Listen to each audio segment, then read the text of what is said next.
जनसंवाद 2025च्या आजच्या या कार्यक्रमामध्ये मी तेजश्री तुमचं मनापासून स्वागत करते. दररोज आपण वेगवेगळ्या व्यक्तिमत्वांना भेटत असतो आणि आज आपण संवाद साधणार आहोत अशा व्यक्तिमत्वाबरोबर. खूप खास व्यक्तिमत्व ते म्हणजे धायरीच्या आणि त्याचबरोबर पुण्याच्या लोकप्रिय अशा व्यक्ती. का? कारण की एक महिला सरपंच म्हणून त्यांनी आपली कारकीर्द गाजवलेली आहे. महिलांच्या हक्कासाठी, गावच्या विकासासाठी, पाणी पुरवठ्यासाठी किंवा शिक्षणासाठी त्यांनी एक आवाज एक मत व्यक्त करत आपल्या धायरी गावाला पुढे नेलं आहे. अशा ग्रामपंचायत सदस्यापासून तर थेट प्रभाग अधिकारी म्हणा किंवा जिल्हा परिषद सदस्य म्हणा, या प्रत्येक ठिकाणी आपली छबी उमटवली. गावचा पाणी प्रश्न असो, रस्त्यांचा प्रश्न असो, आरोग्य केंद्र असो किंवा मग स्वच्छतेचा प्रश्न असो आणि खास करून महिलांच्या प्रश्नाचे, हिंसाचाराचे मुद्दे असो, यावरती काम केलं आणि धायरीचा एक वेगळा चेहरा संपूर्ण पुण्यासमोर, महाराष्ट्रासमोर आणला. अशा सुरेखा रमेश दमिष्टे म्हणजेच पोकळे आपल्या सोबत आहेत. नमस्कार सुरेखा ताई, तुमचं मनापासून स्वागत आहे. धन्यवाद.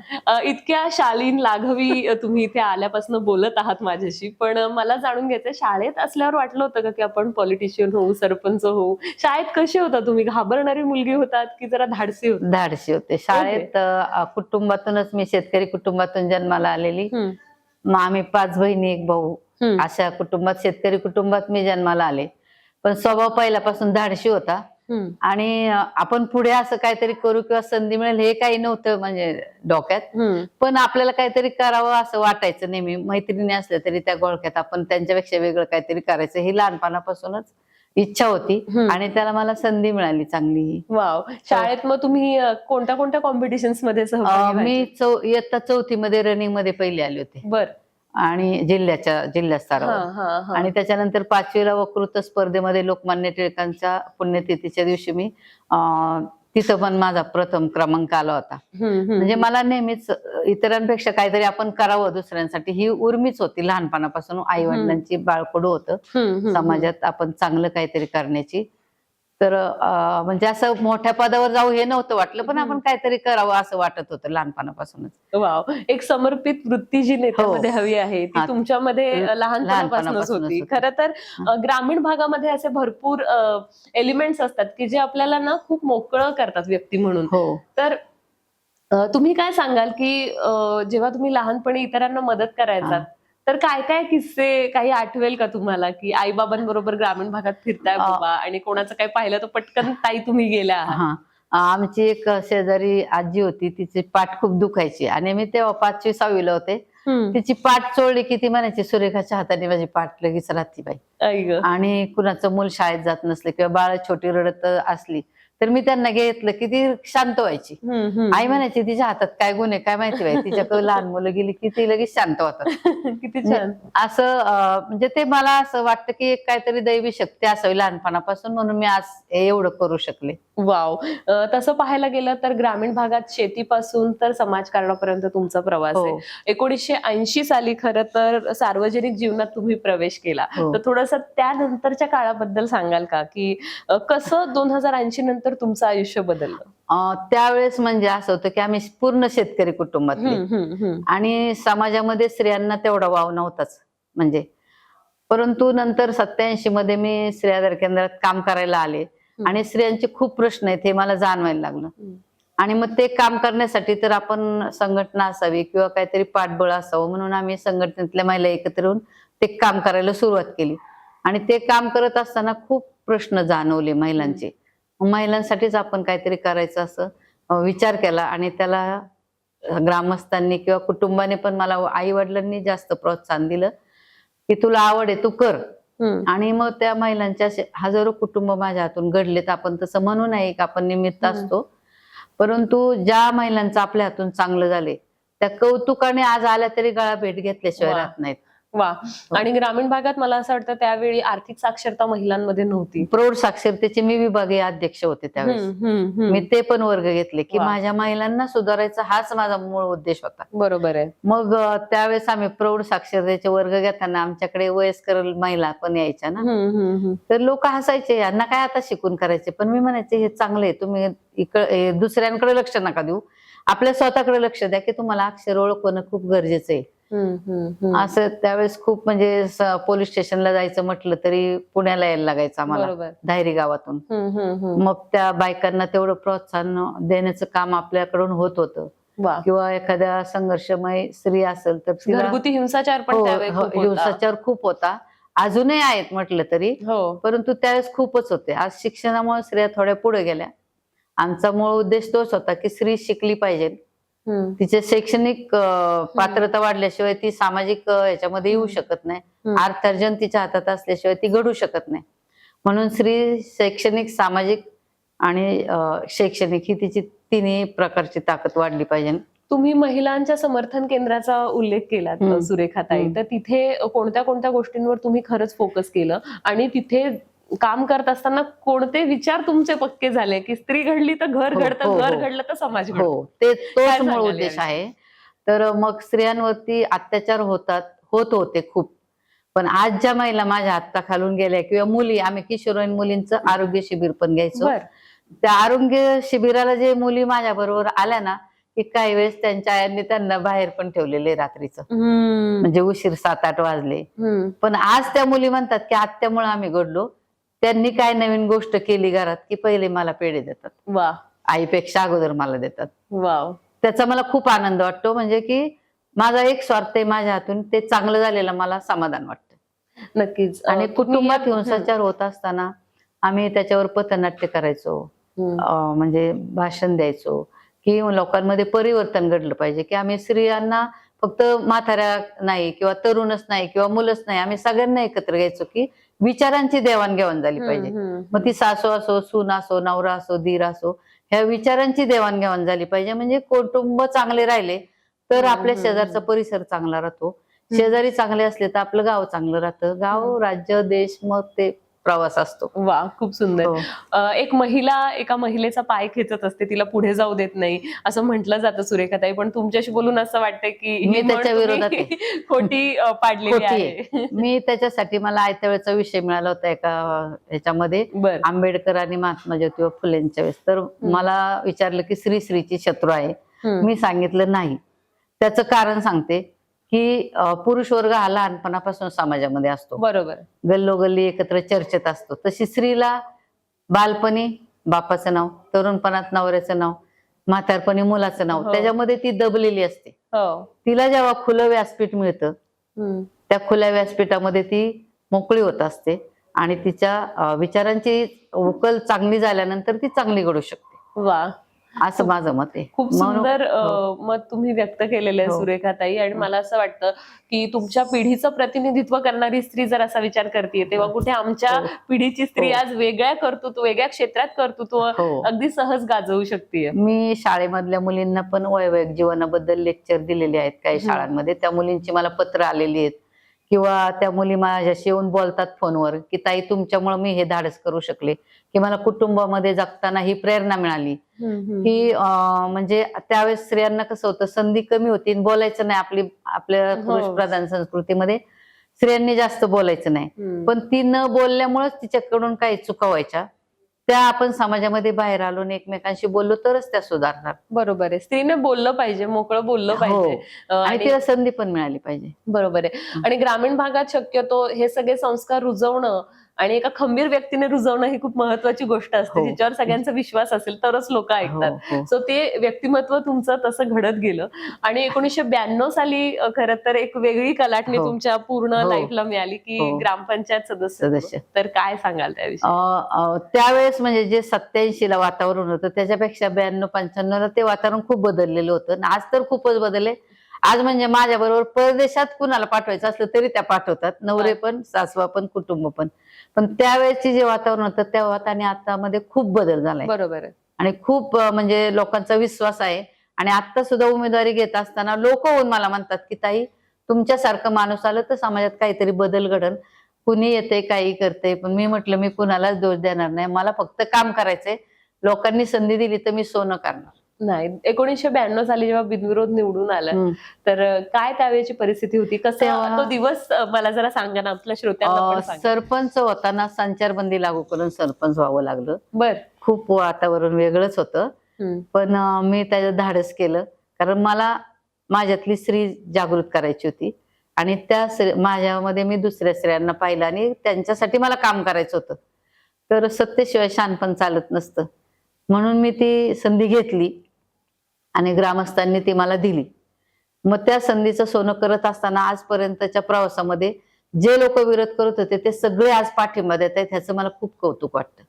वाव. आणि रात्रंदिवस तुम्ही काम हो. केलंय तर लोक पाठीशी उभी राहणारच. हो. गावातल्या एखाद्या व्यक्तीचा एखादा किस्सा तुम्ही सांगाल की त्यांनी तुम्हाला दाद दिलीये किंवा तुमच्यासाठी ती खूप एक पावती होती कष्टाची, झिजलं तुम्ही त्याच्यासाठी, असं झालं तर एखादा किस्सा सांगा. मला त्याच्यासाठी 94ला लोकमतने तेजस्विनी पुरस्कार दिला, किंवा गावातल्या लोकांनी आदर्श आई म्हणून पुरस्कार मिळाला, बचत गट आदर्श म्हणून, असे खूप पुरस्कार मला दिले.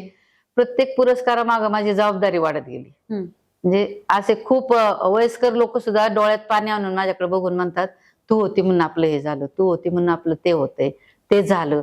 ह्याच्यात मी खूप समाधानी आहे. वाव. की असे म्हणजे मी शब्दात सांगू शकत नाही किंवा संकेत पण सांगू शकत नाही की इतक्या वर्षाच्या प्रवासामध्ये किती जणांचं आपल्यामुळे चांगलं झालं किंवा त्यांच्यामुळे मी पण हे करू शकले, की एखाद्याचा प्रश्न सोडवताना मलाही आनंद मिळत गेला म्हणून मी ते करू शकले. वाव. हो. पहिली महिला सरपंच धायरीची हे जी काही जबाबदारी आहे किंवा हा जो काही शब्द आहे त्याचं वजन मोठं आहे, तर त्यावेळी काही दबाव होता? खूप दबाव होता.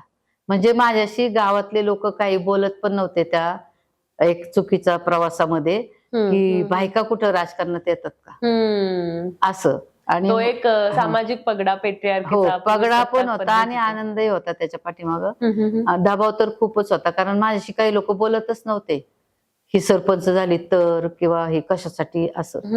पण झाल्यानंतर तेच लोक माझ्याकडे प्रश्न घेऊन आले. त्याचाही आनंद वाटतो की आपण सगळ्यांच्यासाठी उभं राहिलो आणि त्यांच्या प्रेरणेतूनच आपण काय काय शिकत गेलो. तुमचा असा विश्वास होता का, गाव म्हणजे कुटुंब आणि कुटुंब म्हणजे माझी जबाबदारी? थोडं त्याबद्दल काय सांगा. मला धायरी गावाबद्दल तुम्हाला काय वाटतं ते? धायरी गाव म्हणजे माझं जसं कुटुंब आहे तसंच मला माझं गाव बनवायचंय आणि ते गाव सरपंच झाल्यानंतर मला बनवता आलं. त्याच्यासाठी मी पाण्याची सोय केली, लाईटची सोय केली, रस्त्याची सोय केली, नंतर शाळेची सोय केली, काही लोकवर्गणीतून केली. आणि विशेष म्हणजे आमच्या स्मशानभूमीचा विषय होता की स्मशानभूमी करून विधी करून आल्यानंतर कुत्र्यांनी ते 2 व्यक्तींचे हातपाय ओढून नेले होते. बापरे. तर मला त्याचं खूप वाईट वाटलं आणि तो विषय मी मनावर घेतला आणि ग्रामस्थांचे एक चर्चा करून एक ग्रुप तयार केला आणि 24 तासात आम्ही स्मशानभूमी बांधली. भागातली आमच्या शेंगोड रोडची पहिली स्मशानभूमी धायरीची केली आम्ही. वा वा.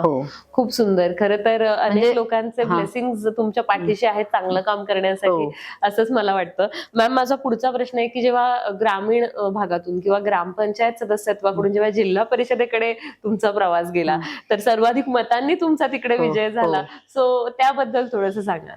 तेव्हा सुद्धा म्हणजे असं माझ्या पाठीमागं जे एक अद्भुत शक्ती काय असेल परमेश्वर माहित नाही, ग्रामस्थांचीच होती.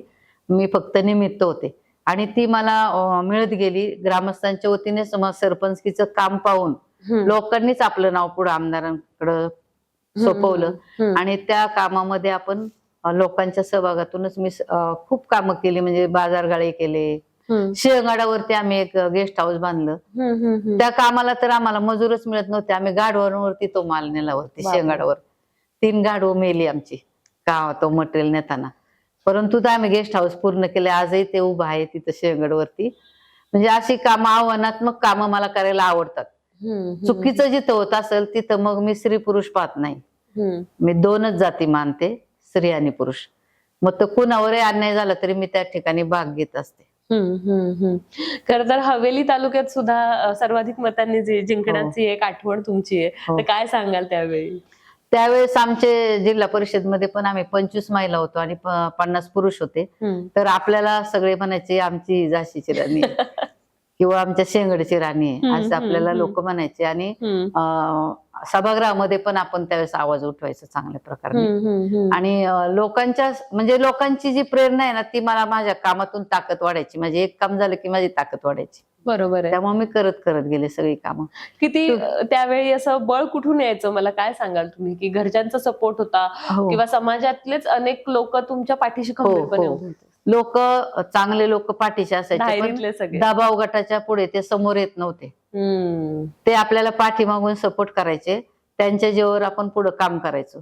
आणि कुटुंबातून आपण आपल्या कुटुंबासारखीच जगाची निर्मिती बाळाकडून होतं, वडिलांकडून, की सामाजिक काम हे आपलं जीवन आहे. सैन्य बाँडीवर लढता आपण फक्त गावात लढायचंय आणि ते पण वेगळ्या पद्धतीने, त्यांच्यापेक्षा आपण खूप सुखाने लढतोय आणि लढत राहायचंय आणि मरेपर्यंत मी ते लढणार आहे. वा, पद असो नसो, मी हे जोपर्यंत शरीर साथ देते तोपर्यंत सामाजिक सेवेमध्येच मी वाहून घेणार आहे. वा, खूप सुंदर बोललात तुम्ही. त्यावरून मला आठवलं की आता आपण 2025 मध्ये आहोत. जसं आपण पुढे पुढे चाललोय तस तसं दुष्काळ आणि पाणी टंचाई हे प्रश्न अधिक मोठे होत चाललेत, शहर पातळीवर आणि गाव पातळीवर सुद्धा. धायरी गावामध्ये तुम्ही पाणी टंचाईचा जो प्रश्न होता तो खूप व्यवस्थित सोडवला. सो काय पद्धतीनं तुम्ही एक्झिक्यूट केलं? त्यावेळेची लोकसंख्या खूप कमी होती. त्यावेळेस आम्ही ज्या पाण्याच्या टाक्या 10,000 लोकांसाठी केल्या असतील, पण त्या ठिकाणी आज 1,00,000 लोक झाले. बरोबर. तर पाणी पुरवठा कमी होतोय. रस्ता जो 10,000 लोकांसाठी होता तर तो 1,00,000साठी कमी पडू लागलाय. विरंगुळा केंद्र नाहीत, शाळा मुलांना नाहीत, क्रीडांगण नाहीत. म्हणजे अशा खूप, आता जसं जसं सुधारित शहर होत चाललंय तशा तशा सुविधा कमी पडत चालल्यात. आणि त्याच्यासाठी नेहमी नेहमी तोच प्रश्न भेडसावतो की सत्ता असेल तर आपण ते निर्णय घेऊ शकतो. मला बाहेरून किती काही वाटलं तरी मी त्या ठिकाणी नसेल तर मी करू शकत नाही. आणि पक्ष हे माध्यम असतात, पण व्यक्ती जर काम करणारे असेल तर सगळीकडून त्याला सहकार्य मिळतं. म्हणजे राजकीय लोक असू द्या किंवा शासकीय अधिकारी असू द्या, आपण चांगले काम करत असलो, समन्वय चांगला असला तर आपण खूप चांगली कामं करू शकतो. आपण दळवेवाडीला आमच्या गावातल्या टाकीचं पाणी जात नव्हतं, म्हणून तिथल्या लोकवस्तीत एक पाण्याची टाकी लोकांकडूनच ती करून घेतली.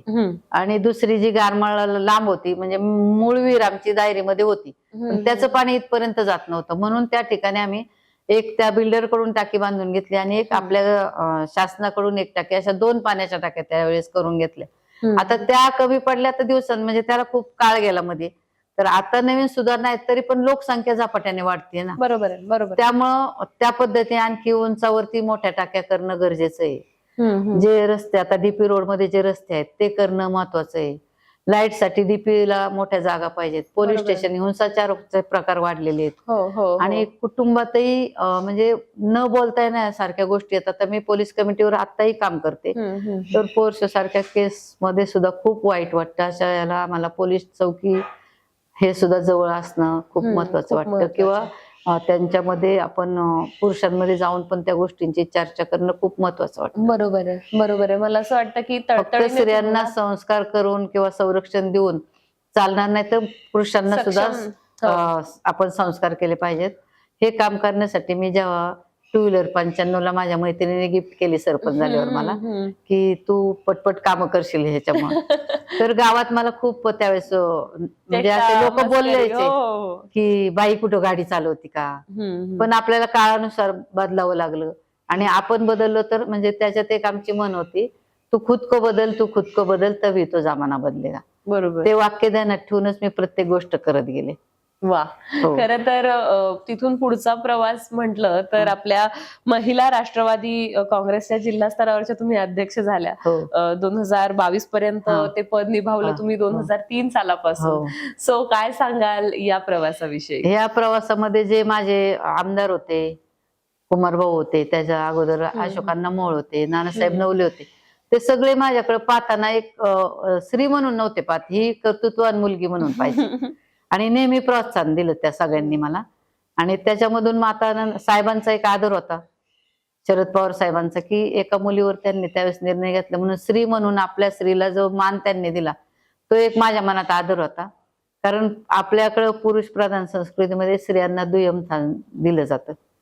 तर साहेबांनी तो विचार त्यावेळेस पाळला, म्हणून मला त्यांचे विचार, किंवा आता स्त्रियांना जी संधी मिळाली 33%, 50%, किंवा आता शेतीमध्ये घरामध्ये स्त्रीचं नाव दिलं जाते, ते साहेबांनी केलं.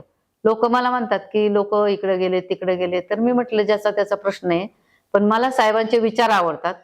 मला ते विचार घेऊन स्त्रियांसाठी काम करायचंय, म्हणून मी साहेबांबरोबरच थांबणार. बरोबर आहे. यावेळी जेव्हा तुम्ही अध्यक्ष होतात जिल्हा काँग्रेस कमिटीच्या, त्यावेळी स्वयंसहायता गटामध्ये काम केलं तुम्ही, आर्थिक सक्षम भरपूर महिलांना केलं, ते सांगा. ते आमच्या महिलांच्या आम्ही 50 रुपयापासून सुरुवातीचे 2003ला बचत गट केले.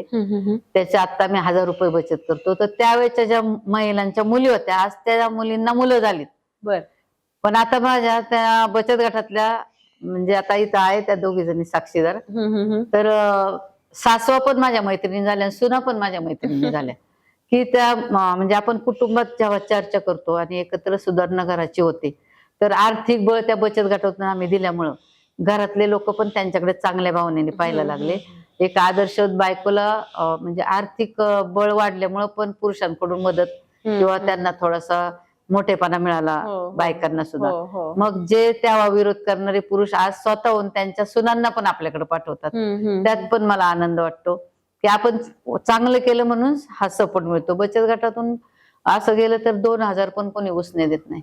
पण आज आमच्या बचत गटातून आम्ही बँकेचे 4 वेळा लोन घेऊन प्रत्येक गटाचे आता 7.5 लाखापर्यंत आम्ही बचत गटांना लोन मिळवून दिलं. तर मग तो खूप आमचा फायदा आहे. आणि त्या 2003 पासूनच्या महिला आजपर्यंत टिकून आहेत. त्यांच्या सुना पण दुसऱ्या गटात आमच्या सामील झालेले आहेत. वा.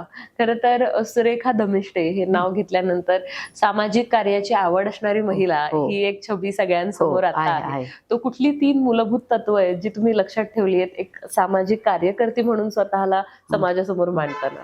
आपलं काम प्रामाणिक असावं, ते स्वतःच म्हणून आपण लोकांकडे पाहावं आणि समाजाला जे चांगलं वाटतंय, सामाजिक काम करत असताना समाजाचं त्याच्यामध्ये कुठंतरी कमी होणार नाही काही किंवा समाजाला हानी पोचणार नाही, हे असं काम मी करत गेले आणि तेच माझ्या हातून घडत गेल्यामुळे ही लोकांचं आज माझ्यावरती विश्वास. म्हणजे मी रात्री 2ला जरी कुणाला फोन केला तरी कुणी म्हणत नाही की का फोन केला म्हणून. बायकोला किंवा सुनेला किंवा त्यांना काही गोष्टी आल्या आपल्याला चुकीच्या एखाद्याच्या कुटुंबात होत असेल तर आपण एकमेकांची मदत घेतो. पण आता जे 92चं वातावरण ते आता नाही, आता खूप विश्वास आपल्यावर त्यांचा झालेला आहे. बरोबर आहे, बरोबर आहे. सुरेखाताई, महिलांना फक्त मदतीची नाही तर संधीची सुद्धा गरज असते असं तुम्ही म्हणाला. तर प्रभाग क्रमांक 34 मध्ये कुठल्या कुठल्या गोष्टी तुम्ही महिलांसाठी आता राबवणार आहात? महिलांसाठी सगळ्यात प्रथम मी आता शैक्षणिक पात्रतेमध्ये शासनाचं अनुदान असतं, परंतु ते सगळ्यांपर्यंत मिळण्यासाठी सुद्धा प्रयत्न महत्वाचे असतात. तर मला सगळ्यात महत्वाचं त्यांची शैक्षणिक, सामाजिक आणि आर्थिक ताकद वाढण्याचे मी जास्त जोर देणार. ते वाढलं तर महिला सक्षमच होणार आहे. वा. बरोबर आहे. याचबरोबर आपल्या प्रभागामध्ये कुठल्या कुठल्या सोयी सुविधा अजून असाव्या असं तुम्हाला आता महिलांना मूलभूत प्रश्न प्रभागाचे? मूलभूत म्हणजे कचरा, आरोग्य, गार्डन, रस्ते, खूप मोठ्या मोठ्या समस्या आता भेडसावतात. तर ते सगळ्या आपल्याला जर संधी मिळाली तर ह्या सगळ्या गोष्टींवर आपण मात करू शकू. ज्या ज्या गोष्टी माझ्यापर्यंत येतात त्या मी सोडवण्याचा प्रयत्न करतच असते. पण बाहेर राहून मदत करणं आणि त्या ठिकाणी महत्वाचं आहे. धायरीतले अनेक तरुण आता तुम्हाला बघत आहेत, तुम्हाला ऐकत आहेत, तर त्या तरुणाईला तुमचा काय मेसेज आहे? काय तुम्ही अपील कराल की नक्की मतदान करा? ते स्वतःच मला म्हणतायत तुम्ही स्वतः संधी सोडू नका, आमच्या सारख्यांना तुमचा आदर्श आहे. म्हणजे तरुणच मला म्हणतायत. आता येता येता आम्ही बोलेपर्यंत 10-15 जण आले, तिथं उभं होतो आम्ही. अहो ताई, तुम्ही यावेळेस अजिबात थांबू नका, आम्हाला तुमच्याकडून खूप अपेक्षा आहेत. बरोबर आहे. म्हणजे तरुणाई, मुली, मुलं, जेंट्स सगळ्यांकडून आपल्याला त्यांच्याकडूनच आग्रह जास्त झाला यावेळेस की तुम्ही ताई आता संधी घ्या आणि आम्हाला मदत होईल तुमची. वा वा. सुरेखाताई, पुढचा प्रश्न खूप महत्वाचा आहे. धायरी गावाच्या विकासासाठी 10 बिंदूंची योजना अशी तुम्ही तयार केलेली आहे, तर कुठले कुठले ते मुद्दे आहेत, काय सांगाल? सगळ्यात प्रथम रस्ता झाला पाहिजे धायरी गावचा. त्याच्यानंतर आमच्या ज्या लाईटच्या डीपी आहेत ते वाढल्या पाहिजेत. शाळा ज्या आहेत त्या सुधारित पद्धतीच्या, आपल्या मनपाच्या शाळा आहेत त्या शाळेमध्ये शिक्षण चांगल्या पद्धतीने मुलांना मिळालं पाहिजे. क्रीडांगण मिळाली पाहिजे की जे मुलांचा त्या ठिकाणी शारीरिक पण व्यायाम होणं गरजेचं आहे. त्यांचं आरोग्य चांगलं असलं तर ती मुलं पुढची पिढी चांगली घडणार आहे, ते पण महत्वाचा विषय. पाण्याच्या सुविधा करण्यासाठी स्वच्छ पाणी मिळालं पाहिजे. धरणं जवळ आहेत परंतु पाण्याची पाईपलाईन किंवा ज्या ठिकाणी आपला पुरवठा होतो त्या ठिकाणी त्याच्यामध्ये औषध पाणी व्यवस्थित जाणं किंवा स्वच्छ पाणी मिळणं लोकांना, हे खूप गरजेचं आहे. आता आमच्या धायरी गावात बस स्टॉप उमऱ्या गणपती पासून वरती पाणी स्वच्छ नाही मिळत आम्हाला. ते डायरेक्ट कॅनल मधून आमच्या लाईन मध्ये येते. ते पाणी स्वच्छ झालं पाहिजे. म्हणजे आरोग्य, शारीरिक हे सुद्धा त्यांची सुधारणा होणं खूप महत्वाचं आहे. आता मी जेव्हा गावात सरपंच होते तेव्हा आमच्या दारेश्वर मंदिराच्या तिथं विहिरीचं बांधकाम करून तिथून पाणी पुरवठा व्हायचा. आता 3-4 ठिकाणाहून होतो, पण काही वडगावच्या शुद्धीकरणातून पाणी पुरवठा होतोय आणि काही डायरेक्ट होतोय. तर तो डायरेक्ट ज्या ठिकाणी होतो तर म्हणजे हे आरोग्याची खूप हानी होते त्या ठिकाणी, आजार पसरतात. ते होऊ नये ह्या सगळ्यात महत्वाचा प्रश्न आहे की शाळा, क्रीडांगण, रस्ते सगळ्यात महत्वाचे होणं गरजेचं आहे. कारण शाळेत जाणाऱ्या मुलांना, कामावर जाणारे जे लोक आहेत त्या बिचाऱ्यांना खूप त्रास होतोय की त्यांचं जाण्या येण्याचा वेळ अगोदर 2 तास त्यांना निघावं लागतं. तो पहिला सुटला पाहिजे. आणि जो रस्त्यामध्ये ज्या शेतकऱ्यांची जागा जाते त्या शेतकऱ्यांना त्यांचा योग्य मोबदला मिळाला तर ते पटकन तयार होतील आणि आपल्याला पटकन रस्ता होईल. आणि तो रस्ता झाला तर सुविधा आपल्या भरपूर प्रमाणात लोकांना त्या होतील. म्हणजे शाळा, रस्ते, पाणी, आरोग्य ह्या महत्वाच्या मूलभूत गरजांवरतीच मी जास्त भर देणार आहे. याचबरोबर मला आपल्या सगळ्या व्ह्युअर्सना सांगायला आवडेल की तरुणांसाठी कौशल्य विकास केंद्र आहेत, त्याचबरोबर हरित प्रभाग आहे, स्मार्ट सिटी जी पुणे झालेला आहे, तसंच स्मार्ट डायरी सुद्धा ताईंना बनवायचा आहे. आणि या सगळ्या गोष्टी त्यांनी माझ्याशी खूप जास्त डिस्कस केल्या जेव्हा हा इंटरव्ह्यू रेकॉर्ड करत होतो आम्ही. ताई, या पुढे खरं तर आता निवडणूक आहे आणि भरपूर साऱ्या गोष्टी तुम्ही प्लॅन केलेल्या आहेत, तर काय पुढची तुमची दूरदृष्टी आहे, काय प्लॅन केलेला आहे? आता प्राथमिक शिक्षण तर मुलं घेतातच, पण विज्ञान युगामध्ये त्या मुलांना आणखीन पुढचं धोरण काय शिकता यावं त्यासाठी आम्ही आता प्रभागामध्ये मुलांच्या सहली काढल्या किंवा चित्रकला स्पर्धा ठेवली. त्या चित्रकलेतून मला त्या मुलांच्या काय भावना आहेत की आपला वार्ड कसा व्हावा त्याच्यामध्ये त्यांच्याकडून आपण अपेक्षा मागवल्यात आणि काय करायला पाहिजे हे पण मागवले की आपल्यापेक्षा त्यांच्याही डोक्यात काही व्हिजन असू शकतं. तर प्रत्येकाच्या विचारातून ते व्हिजन आमच्यापर्यंत यावं किंवा महिलांना बाहेर जाऊन काहीतरी ज्ञान वाढावं म्हणून आम्ही महिलांच्या पण काही सहली घेणार आहोत. की मला तेच म्हणजे माझा विचार असतो की विचारांची देवाणघेवाण होणं खूप महत्वाचं असतं. आणि आता मुलांसाठी आपल्याला जास्त तरुण वर्ग जो दुसऱ्या चुकीच्या पद्धतीने जातोय त्याचं कारण शोधून आपल्या चांगल्या लाईनला मुलं कशी येतील, ते मुलं चांगले घडले तर महिलांना सुरक्षित कसं वाटेल, या दृष्टीनेच माझा प्रवास मी चालू ठेवलाय आणि पुढे येतोच करणार. सुरेखा ताई, एक भावनिक अपील तुम्ही सगळ्या व्ह्युअर्सना करावा असं मी विनंती करते की तुम्ही फक्त एक नेत्या नाही तर तुम्ही त्यांच्या घरातली व्यक्ती आहात आणि त्या पद्धतीनं तुम्ही त्यांची सगळी कामं सांभाळणार आहात हे सगळ्यांना कॅमेऱ्याकडे बघून एकदा सांगा. माझा एकच विचार आहे की प्रत्येक व्यक्तीने जगत असताना मला जो त्रास होतो तो इतरांना होऊ नये म्हणून प्रयत्न करून जगणं आणि एक माणूस म्हणून जगणं सगळ्यात महत्वाचं, हे खूप मी महत्वाचं मानते. आणि या आपल्या प्रभाग असू द्या, राज्य असू द्या, देश असू द्या, प्रत्येक व्यक्तीनेच ते तसं वागावं असं माझं मत आहे की जीवन जगत असताना स्वार्थी भावना ठेवूच नाही. मग त्या स्वार्थामध्ये समाजाचं कल्याण होत नाही. जेव्हा आपण निस्वार्थी काम करतो तर आपल्याबरोबर दुसऱ्याचाही आनंद व्यक्त करत असताना आपल्याला आनंद द्विगुणित होता. असं समाजाने चांगलं वागावं. स्त्री असो पुरुष असो, मी 2च जाती पाळते, तर स्त्री पुरुषांनी एकमेकांशी चांगलं वागावं. मी सुरेखा रमेश दमिष्टे, मी प्रभाग क्रमांक 34 मधून इच्छुक उमेदवार म्हणून उभी राहत आहे शरदचंद्रजी पवार गटाकडून. आणि माझं चिन्ह आहे तुतारी. तुतारी चिन्हासमोरील तुम्ही सर्वांना मी विनंती करते की मला प्रचंड बहुमताने विजयी करून मला काम करण्याची संधी द्या. मी संधीचं सोनं महानगरपालिकेत 1 नंबरचा प्रभाग करून दाखवायची इच्छा करेन. सुरेखाताई, जसं तुम्ही आता अपील केलं तसं मीही सगळ्यांना सांगेल की तुतारी या चिन्हासमोर नक्कीच बटन दाबा आणि सुरेखा दमिष्टे यांना बहुमोल आणि तुमच्या हक्काच्या मताने विजयी करून द्या. कारण की धायरी गावचा त्याचबरोबर प्रभाग क्रमांक 34चा विकास हा आता तुमच्या हातात आहे. जनसंवाद 2025 मध्ये मी तेजश्री आता तुमची रजा घेते. धन्यवाद.